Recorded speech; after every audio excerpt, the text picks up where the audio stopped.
Welcome to the Virginia Tech Hampton Roads Agricultural Research and Extension Center Tree Trail. The Tree Trail is an opportunity to take a walk, see interesting trees, and learn a few fun facts. I'm Jeanette Lynch, a Virginia Beach Master Gardener Tree Steward, and I'll be your guide today as we look at a few trees on the trail.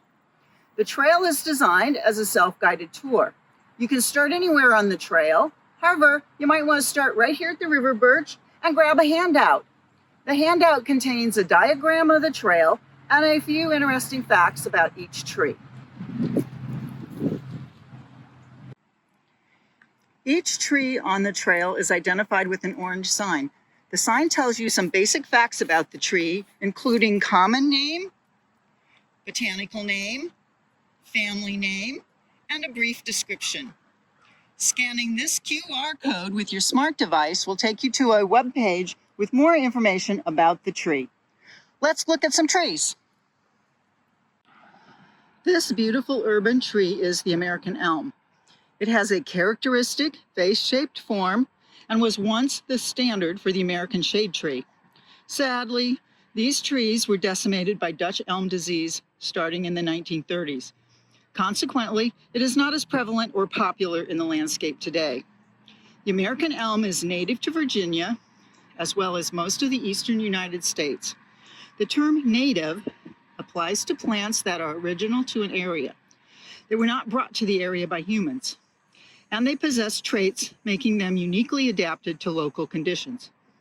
This is a common stream bank tree liking moist, wet sites. This tree grows to 100 feet tall and 60 to 120 feet wide. Growing in the open, as it is here, the trunk is usually divided into several large, ascending and arching limbs, ending in a maze of graceful, drooping branches. The leaves are lustrous, dark green in the summer and yellow in the fall, but there can be a great deal of variation in the intensity of the fall color.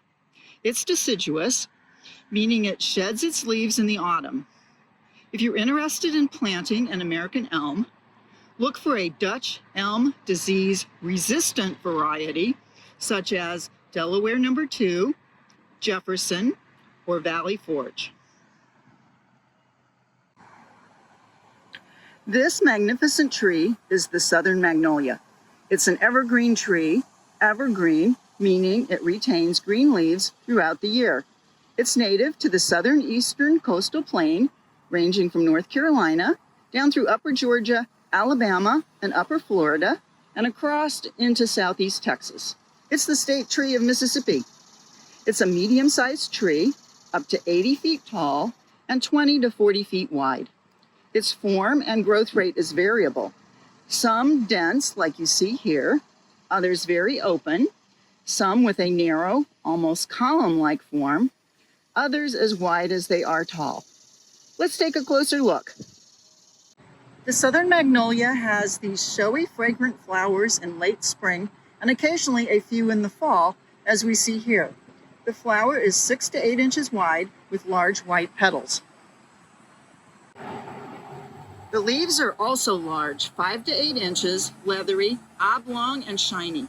Although this tree has green leaves year-round, old leaves are shed as new foliage emerges. The large, slowly decomposing leaves may be a litter nuisance if they drop on your lawn or sidewalk. But if you leave the lower limbs on your tree, as on this tree, the debris is well hidden. The southern magnolia also has interesting showy fruit. Bright red seeds are contained in an aggregate of follicles. It starts out green and then turns to red, as you see here. In the fall, it's going to turn very brown. The follicles will open and the seeds will pop out.